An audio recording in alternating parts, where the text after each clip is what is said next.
Hey everyone, thank you for joining me for another episode of Immigrants Bridge. You are here with me, Attorney B, and this is episode number 21. As you know, we're here Monday to Friday at 7 p.m.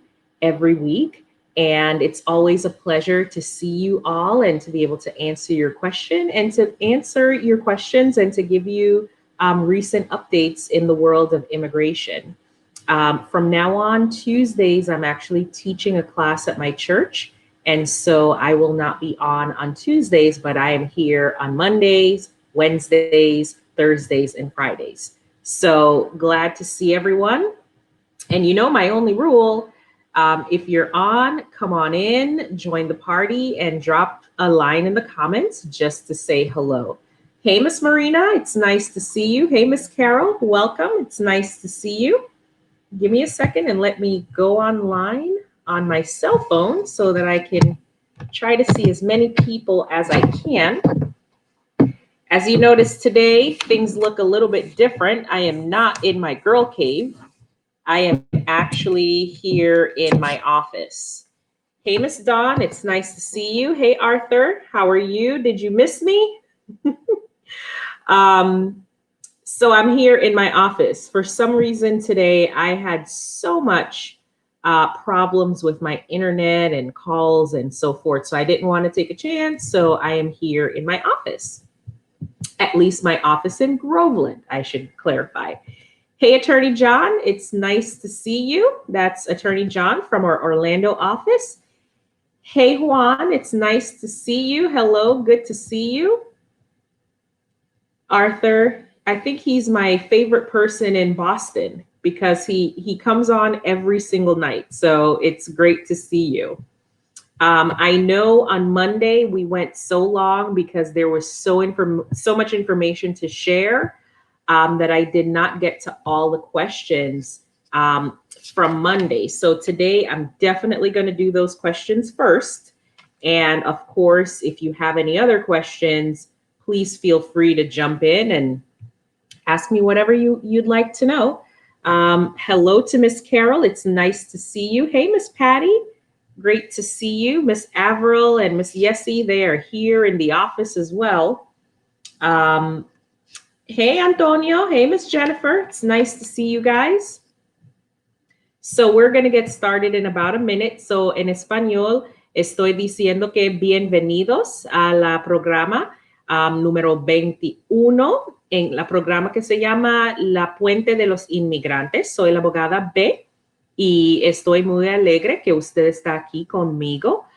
Por favor, si usted está mirando, la única regla que yo tengo es que usted pone hola en los comentarios, so yo puedo ver que usted está aquí con nosotros. So gracias por su tiempo. Recuerda que el programa es normalmente a las 7 de la tarde, lunes, martes, miércoles, jueves y viernes. Desgraciadamente, los martes no puede tener el programa porque estoy enseñando una clase por mi iglesia. So, solamente estoy aquí 4 días cada semana. ¿Ok?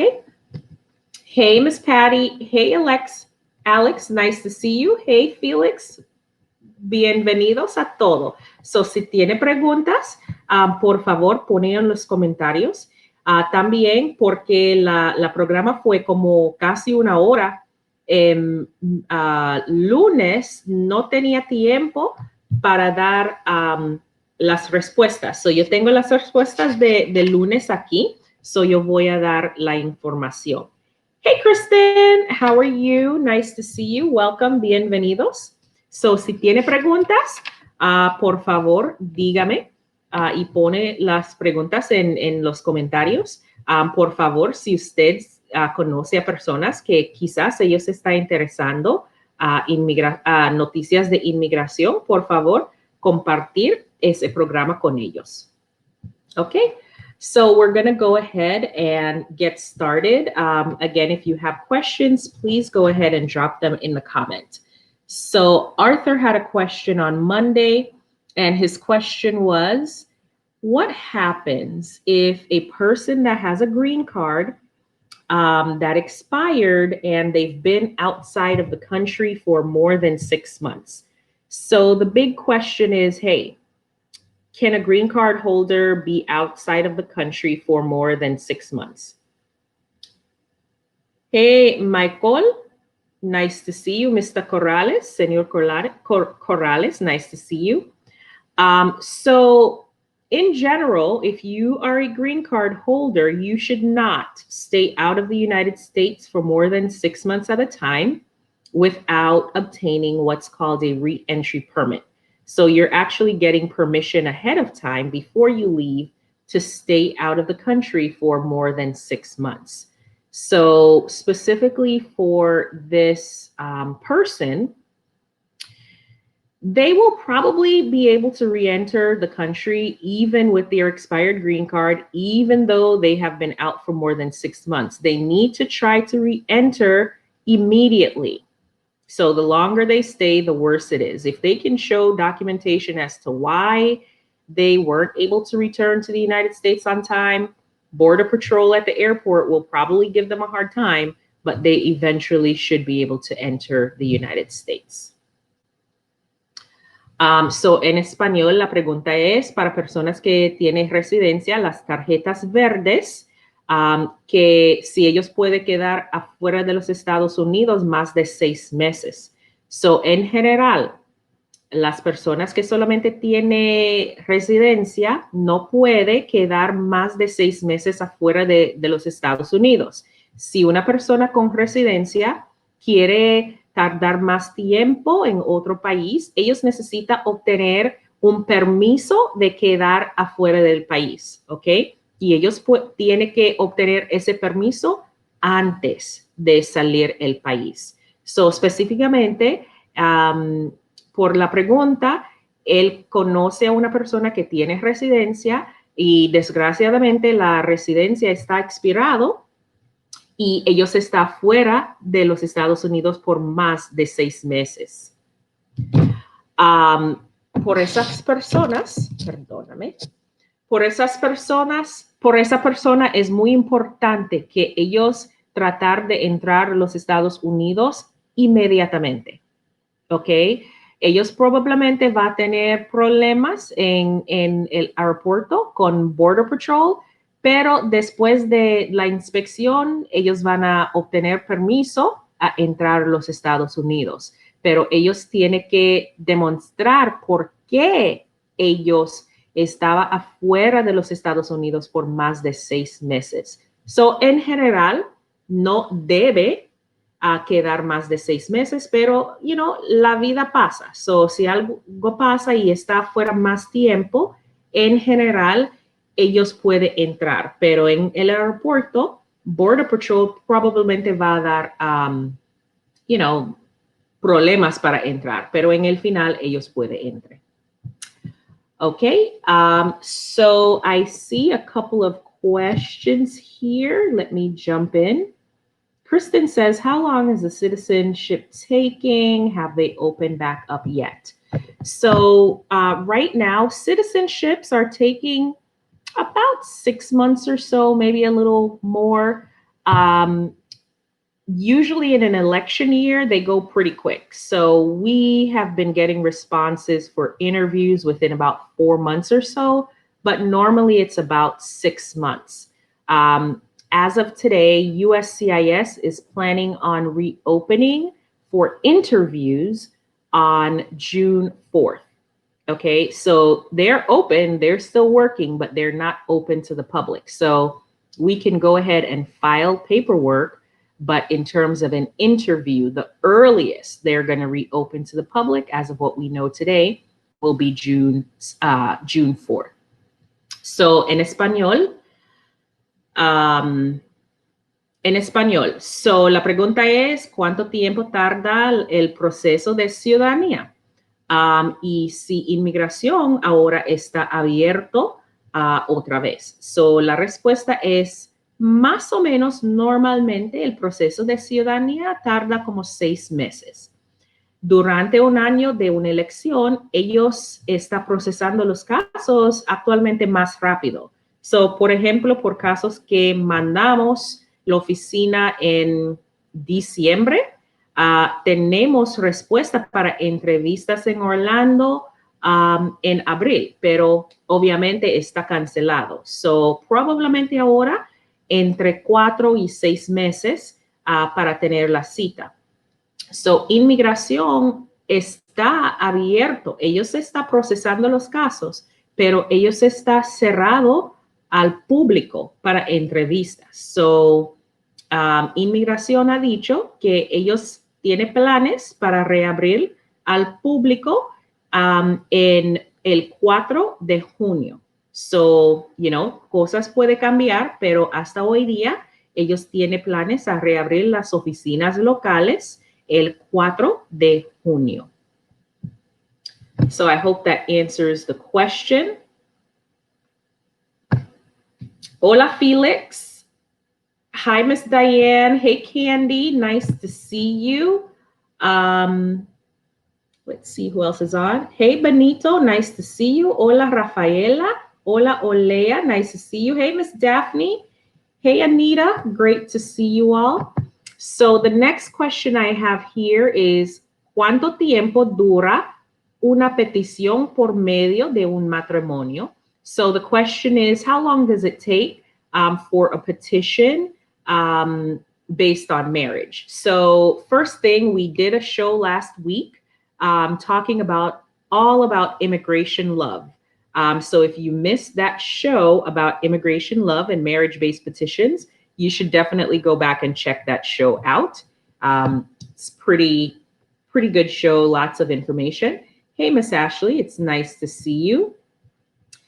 That question is very difficult to answer because it depends on how the person entered the United States.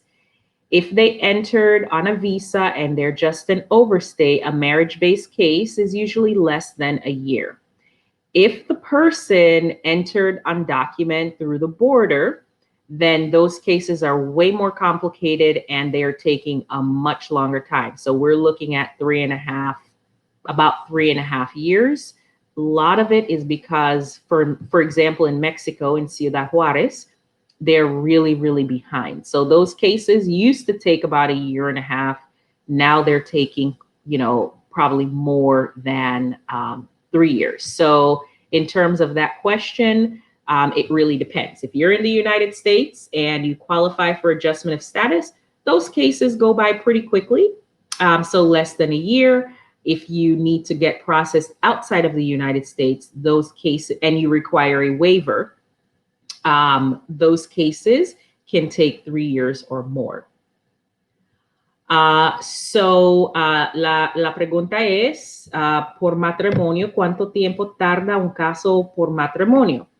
La respuesta depende en cómo entre la persona a los Estados Unidos. Si la persona entra con permiso, con una visa, entonces el proceso por matrimonio es normalmente menos de 1 año, ¿ok? Porque el caso está aquí en los Estados Unidos.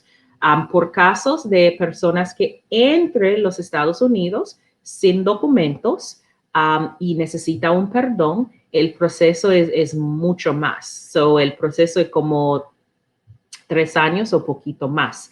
La razón es que especialmente por México, ellos están muy tardados con las entrevistas. So, la mayoría del tiempo es simplemente esperando una cita. Yo tengo clientes ahora que el perdón está aprobado, la petición está aprobado, la visa es disponible, pero desgraciadamente ellos tienen que esperar 1 año, 1 año y medio para obtener una cita en Ciudad Juárez. So, la diferencia es si tiene que procesar afuera del país, el proceso es como 3 años o más.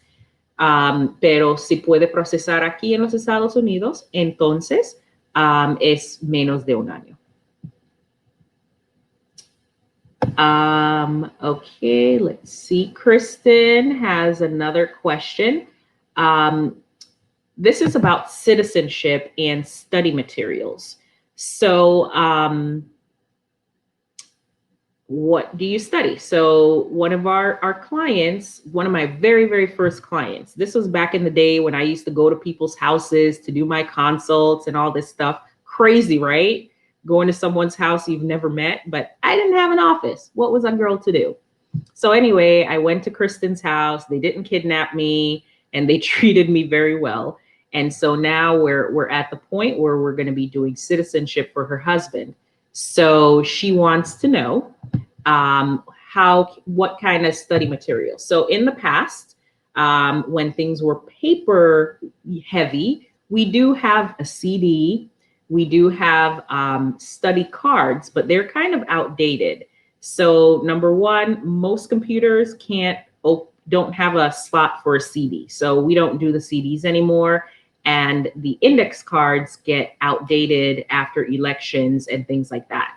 So what we do with our clients is we show them the app to download, and I will send you a text with the app that he should use, because the app has all the questions in English and Spanish. He can take quizzes, and the girls can actually help him, girls and boy maybe, can help him to study. So we're moving away from all the paper stuff, and everything is on an app. And that's what most of the clients are using now. So la pregunta es, ¿cómo puede estudiar las personas que tiene casos pendientes de ciudadanía? So en el pasado, pues primero, Kristen es uno de mis clientes, uno de mis primer clientes. Eso es en los días cuando no tenía una oficina. So yo ir a la casa de ella y gracias a Dios, ella no me mata. Ellos cuídame mucho antes de yo tenía mi oficina. So tengo excelentes relaciones con esa familia como parte de mi familia. So ahora, el esposo de ella cualifica por ciudadanía. So él quiere saber cómo él puede estudiar. So la respuesta es, en el pasado, usamos un CD o tarjetas para estudiar, pero no es lo que tiene que estudiar ahora. Todo es en un app, y el app se llama US Citizenship Study 2020. So yo voy a mandar a ella un link al app. So es en español, es en inglés, tiene todas las preguntas. También tiene exámenes, so puede practicar.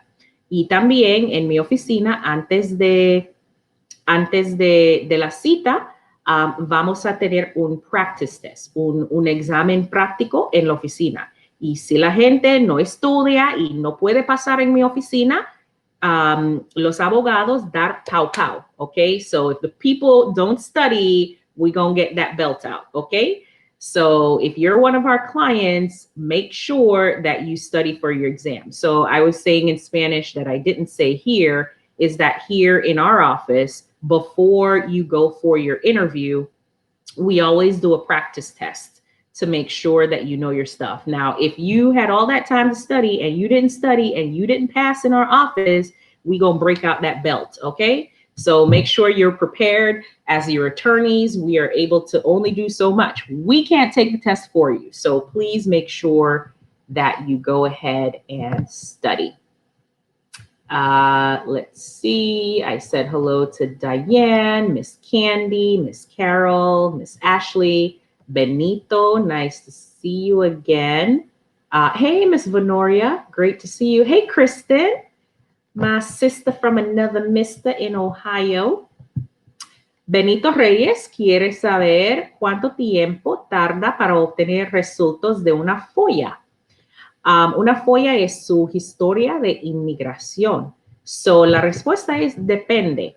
So, depende de qué agencia está pidiendo. Si está pidiendo FOIA por la frontera o OBEM, entonces ellos son más rápidos, como normalmente 3-4 meses. Pero si estamos pidiendo del USCIS, yo tengo casos que puede tardar un año o más, un año y medio.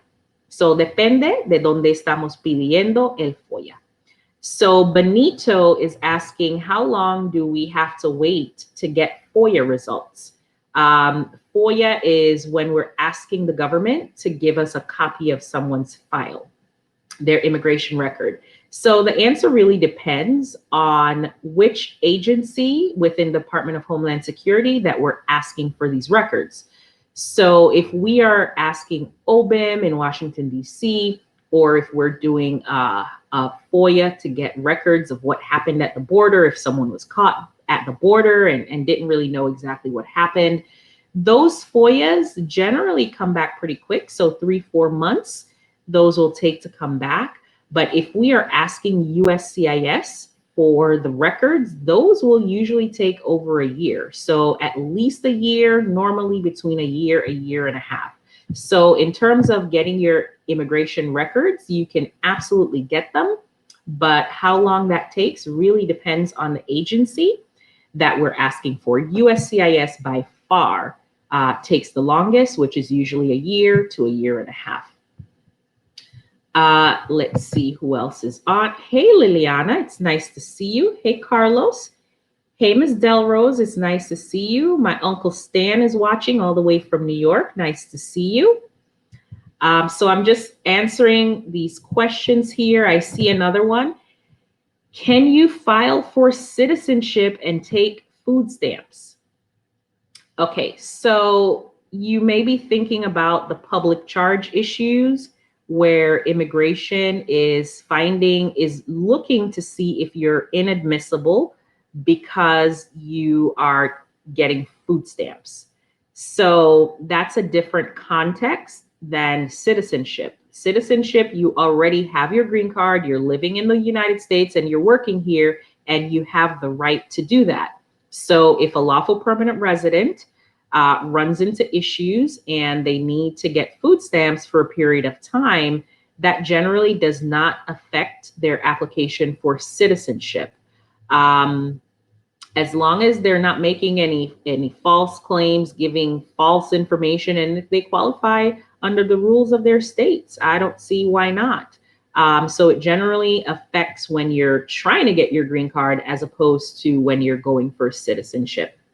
So la pregunta es si una persona está aquí y quiere aplicar por ciudadanía, si ellos tienen el food stamp, si eso va a afectar el caso de ciudadanía. So, probablemente esa persona está pensando en el cargo público.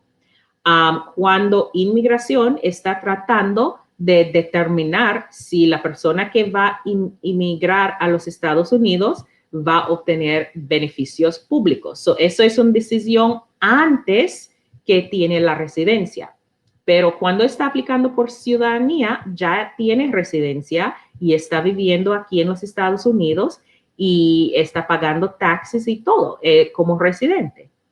So, cuando la persona está lista para aplicar por ciudadanía, ellos pueden obtener food stamps si es necesario. Cosas pasan en la vida y si una persona necesita food stamp por un tiempo, entonces eso no va a afectar la ciudadanía. Si la persona no dice ningún mentiras o misrepresentaciones para obtener los beneficios, entonces eso no debe afectar la aplicación por ciudadanía. Okay, you're welcome, Miss Carol. You're welcome, Felix. I have another question here. Don't want to miss this question. Hey, Myra, it's nice to see you. Hey, Attorney Rachel, great to see you. Remember, guys, the only rule I have is I can't tell who's online, and I would love to say hello to you and thank you for joining us. So if you are joining in, please go ahead and say hello in the comments. And of course, if you have any questions, go ahead and drop your questions in the comment box as well. So another question that came up is, can a person who doesn't speak or write English take the citizenship test in their own language? It's a great question. Maybe I'll do a whole show on citizenship. That's good, Arthur. So generally, only a person can take the test in their own language if they have been in the United States with a green card for at least 15 years and they I think it's 15 1555. Yeah, I think it's 1555. So they have been in the United States for at least 15 years with a green card, and they are 50 years, 55 years or older. Those people are allowed to take the test in their own language. If you do not, if you've had a green card for a shorter period of time, but you're older, you still don't get to take it. You have to meet that 1555 exception. And the other exception, I believe, is like 5020. So if you've had your green card for at least 20 years and you are over 50, you also can take the exam in your own language. If you don't fall into any of those exceptions, you have to take it in English. So one of the things that we talk about when we're deciding with a potential client if they should do the test is, how well do you speak English? Because if you don't meet those exceptions, it's probably a better idea to take some English classes and then come back and start a citizenship case. The nice thing though is if you're kind of on the cusp and you feel like you can understand, but your speaking isn't that great, you do have 2 chances to pass that test. So of course you go for the first time. If you don't pass, they will give you another time. If you fail again on the second time, then you will have to reapply the whole thing. That was a great question. So en español, So la pregunta es para personas que no habla o no puede escribir inglés, si ellos pueden tomar el examen de ciudadanía en sus propios lenguajes. So, la respuesta es depende. Hay 2 excepciones a personas que pueden tomar el examen en sus lenguajes natural. So, si una persona tiene residencia por 15 años o más y tiene más de 55 años, esas personas pueden tomar el examen en su lenguaje. So, la regla 15, 55. Eso es la regla. So, tiene residencia 15 años o más y tiene 55 años o más. Esas personas pueden tomar en sus lenguajes propias. Otra excepción es personas que tienen residencia por 20 años y tiene 50 años o más. So, solamente 2 excepciones. Si una persona es como en la línea y no puede hablar muy bien inglés o escribir, entonces normalmente para clientes potencial yo explico eso a ellos que probablemente es mejor idea para estudiar más. Toma un clase de inglés. Es mejor para esperar un tiempo, no perder su dinero. También otro punto es para que la gente sabe que hay 2 oportunidades en relación con el examen. So, si no pasa la primera vez, entonces inmigración va a dar otra oportunidad. So, tiene 2 chances en total. Desgraciadamente, si no pasa el examen segundo, entonces su caso de ciudadanía está negado y tiene que aplicar de nuevo y tiene que pagar otra vez. Okay? Hey, Miss Tiffany. Hey, Fiona. Hey, Miss Maxine. It's nice to see you all. Thank you for joining us. I have another question here from Fiona.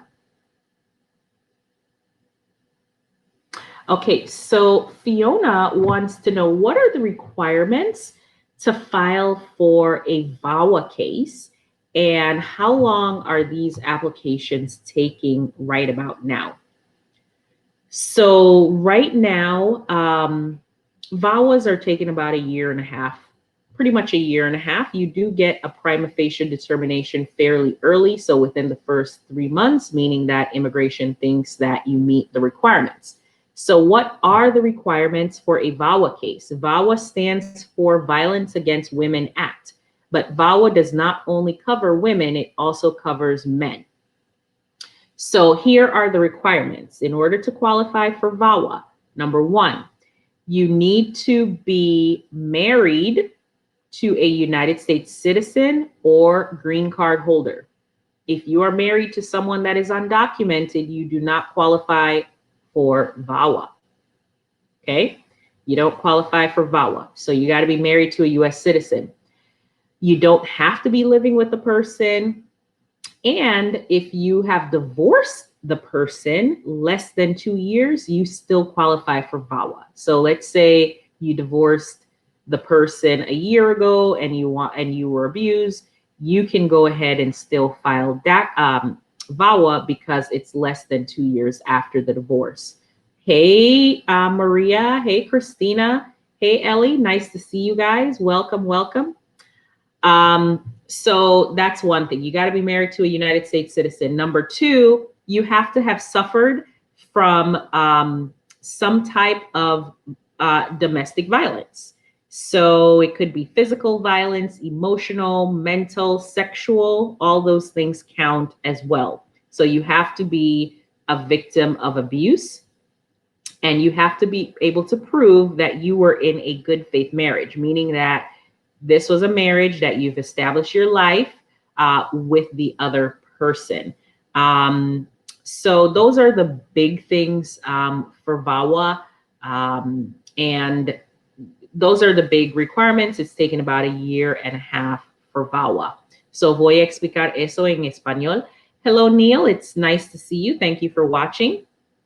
So VAWA, la pregunta es, ¿qué son los requisitos que piden para la VAWA, un caso de VAWA, y cuánto tiempo se demora la aplicación? So, en general, los casos de VAWA están tardando como 1 año y medio. Pero en los primeros 3 meses es posible para obtener algo que se llama prima facie determination. So, eso significa que inmigración, pienso que en el final ellos van a aprobar su VAWA. ¿Ok? VAWA significa violencia contra las mujeres. ¿Ok? Pero también, no solamente por mujeres, también incluso hombres. So, VAWA cobra hombres y mujeres. ¿Ok? So, número 1, los requisitos. Tiene que ser casado a un ciudadano o una persona que tiene residencia. Si está casado y está abusado por su esposo, pero la persona no tiene documentos, no va a cualificar por VAWA. Es solamente para personas que están casados con ciudadanos o residentes permanentes de los Estados Unidos. Si está divorciado de una persona que fue abusivo, si está divorciado menos de 2 años, todavía puede cualificar por VAWA. So, VAWA puede ser casado, puede ser separado, puede ser viviendo en la misma casa con la persona y puede ser divorciado, pero menos de 2 años. So eso es uno de los requisitos. 2 es que tenemos que demostrar que la persona es víctima de violencia doméstica, incluyendo violencia sexual, violencia emocional, violencia físico. So no es solamente abuso físico, ¿ok? Es todo. No, y también no hay un requisito que tiene que llamar policía. Eso no es un requisito de VAWA. También, número 3, es que tenemos que demostrar que la gente, que la pareja está junto por razones de amor, tiene una vida junto, ¿ok? So, eso también es que, tenemos que demostrar que tiene biles juntos, está viviendo junto en el pasado, cosas así. So, eso más o menos, eso es muy general. Para cualificar por VAWA. Buena pregunta, Fiona. Gracias. Hey, Maurice. It's nice to see you. Hey, Patricia. Hey, Attorney Sylvia. Nice to see you as well. Wow, you guys are making me work hard tonight. Lots of questions. So I have another question here.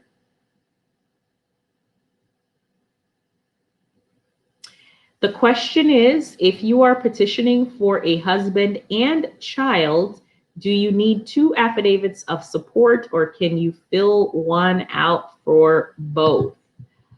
It all depends on what kind of case. So I always try to make it very simple because it depends on whether you're filing here in the United States or whether you're filing outside of the United States. It also depends on whether you're filing as a US citizen or as a green card holder. But in general, if there are two people involved, you are going to need two affidavits of support. That's pretty much in general. So for a green card holder, it all depends. I won't get into the dynamics, but yes, you do need two affidavits of support. Hello, Nieves. Hola, mi bonita, ¿cómo está? So la pregunta es si una persona está peticionando por un esposo y un hijo, si es necesario para tener dos cartas de soporte. O si está bien para solamente tener uno por los dos. So, en general, cada persona va a necesitar sus propias cartas de soporte. So, en general, sí, necesita dos. Let's say if I have any other questions. I had a question from Nicole on Monday because I'm still trying to get through the questions from Monday. Can a green card holder file for a mother? So if you have a green card, you cannot petition for anyone with the exception of a spouse or a child. So the answer is no. La pregunta, eso también es una de las preguntas de lunes. La pregunta es si una persona que tiene residencia, la tarjeta verde, si esa persona puede pedir la mamá. Y la respuesta es no. Desgraciadamente, si solamente tiene residencia permanente, solamente puede pedir a dos personas, esposo o esposa, o hijo o hija. Nadie más. ¿Ok? Hello, Lorenzo. Hola, Lorenzo. Mucho gusto. Good to see you. I have another question from Monday. The question is, can a U.S. citizen child apply for a mother and sister? So the answer is yes. So if you are a U.S. citizen, you can apply for a parent and you can apply for a sibling. Now, that was a big thing that we talked about on Monday. So if you missed Monday's broadcast, go back and check it out because I dropped a lot of knowledge about how long it takes for certain categories. So if you are a U.S. citizen, you can file for a parent, and those cases are usually fairly quickly. They take about a year. If you're filing for a sibling, and you are in, and you're from most countries with the exception of Mexico, it's taking about 14 years. So when I checked the visa bulletin on Monday, it was 14 years. If you are filing for a sibling from Mexico, it is taking about 22 years. So that's a big difference. But yes, it is possible. So la pregunta es si una persona que es ciudadana o ciudadano puede pedir la mamá y los hermanos, hermanas. So la respuesta es sí. So si una persona tiene ciudadanía y quiere pedir los padres, ellos pueden. Y esos casos es solamente tomando como un año más o menos. También una persona que tiene ciudadanía puede pedir hermanos y hermanas, pero recuerda, en la programa en lunes yo hablo en muchos detalles de personas que están pidiendo hermanos, hermanas. So, en general, si aparte de México, si está pidiendo un hermano o hermana, está tomando como 14 años. ¿Ok? Si está pidiendo hermano y hermana de México, está tardando 22 años. Yep, so gran diferencia para personas de México. I will take one more question from Miss Tiffany.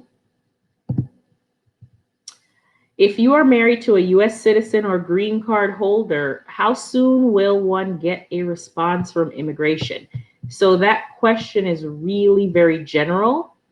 I don't know. It depends. So green card holders take a certain amount of time, citizens take a certain amount of time. So that's kind of two different questions. And also, I don't know if you're applying for adjustment of status or if you just applied for an I-130, but I will answer as generally as possible. So if you're married to a US citizen and you're applying for your green card, those cases are taking about a year or a little bit less. Okay, so if it's a US citizen applying for a spouse, those cases are taking about a year or a little bit less. If you are a green card holder, generally the visa bulletin was about 2 years. So we know that it's a big difference at 2 to 3 years. Right now, as I talked about on Monday, it's only about, it's current. So it would be just like if you're filing as a United States citizen. So this is very general, that case would also take only about a year or so. Remember, this is very general. I don't have a whole lot of information about that case, but I just kind of wanted to give an idea. So don't take this as legal advice. This is just with the little information I have, kind of giving you an idea. So a US citizen, normally it's a little less than a year. Green card holder, normally it's 2 to 3 years. But right now, as of today, the visa bulletin is current, so it's the same time as it would have been for a United States citizen. So if it's a green card holder, now is actually a pretty good time to file a case. Hola, Mónica, ¿cómo está? So en español, eso es mi última pregunta por la noche. La pregunta es, si está casado con ciudadano o residente, ¿cuánto tiempo tarda el caso? So, mi respuesta es muy general porque yo definitivamente necesito mucho más información para dar una respuesta completa. Pero en general, si un ciudadano está pidiendo una esposa o esposo, el proceso es como un año o poquito menos, pero normalmente un año. Si la persona que está pidiendo es residente, entonces normalmente es como 2 a 3 años, porque ellos están en la categoría del bulletin de los visas y ellos tienen que esperar. Pero recuerda mi programa el lunes, yo dar mucha información sobre las categorías por los residentes. So hasta ahora, los números de visas para residentes está disponible. So, aunque en el pasado estaba tomando 2 años a 3 años para la respuesta, ahora es como un ciudadano está pidiendo porque los visas está disponible ahora. So, en el pasado, por residentes, 2, 3 años para que la persona tiene residencia también. Pero ahora es más rápido, como un año, más o menos, exactamente como los ciudadanos. Recuerda, el boletín de las visas cambia cada mes. So, no hay garantía que va a ser, los números de las visas va a ser listas el próximo mes. Ok, so si usted conoce a una persona que quiere meter aplicación por su esposo que es residente, entonces ahora es excelente tiempo para comenzar. Aquí en mi oficina tenemos muchos casos de residentes pidiendo la residencia por sus esposos. So, si está interesado, vamos a poner el número de la oficina para que ustedes den una llamada para hacer una cita. So guys, I have answered a lot of questions tonight. I love it when you guys are keeping me on my toes. Um, so I've answered very generally, and this information should not be construed as legal advice. If you have more detailed questions and you'd like to have a formal consultation with me, we're going to put our phone number in the comments so that you can contact us and make an appointment. I'm doing most of my appointments just like this on Zoom, on WhatsApp video, so that we can see each other face to face. So if you'd like to set up a consultation, we're going to put our law firm information in the comments so that you can come into contact with us. So, wow. Yeah, my throat is tired from talking, but I'm so glad that you guys had so many great questions. I will be back tomorrow and Friday. Remember, Friday is our happy hour where we're just chillaxing and having a good time, enjoying each other's company, and just celebrating the great week that we've had. So hope to see you tomorrow at 7 and Friday at 7. And of course, it would be an honor if you can share this broadcast on your pages and also like our Facebook page. So, gracias por su tiempo. Voy a regresar mañana y viernes a las 7. Estoy muy cansada porque ustedes tenían buenas preguntas hoy. So, gracias por las preguntas. So, por favor, si esa información es bueno, por favor, compartir en sus páginas y también dar un like a nuestra página. So, definitivamente siempre agradezco mucho su tiempo y nos vemos mañana y viernes. Recuerda que viernes es la hora feliz. So, vamos a relajar, hablar sobre las victorias de la semana y también cualquier pregunta tiene, yo voy a dar respuestas. So, gracias por su tiempo. Dios te bendiga y nos vemos pronto. So thank you guys. I will see you tomorrow and God bless you and be safe out there.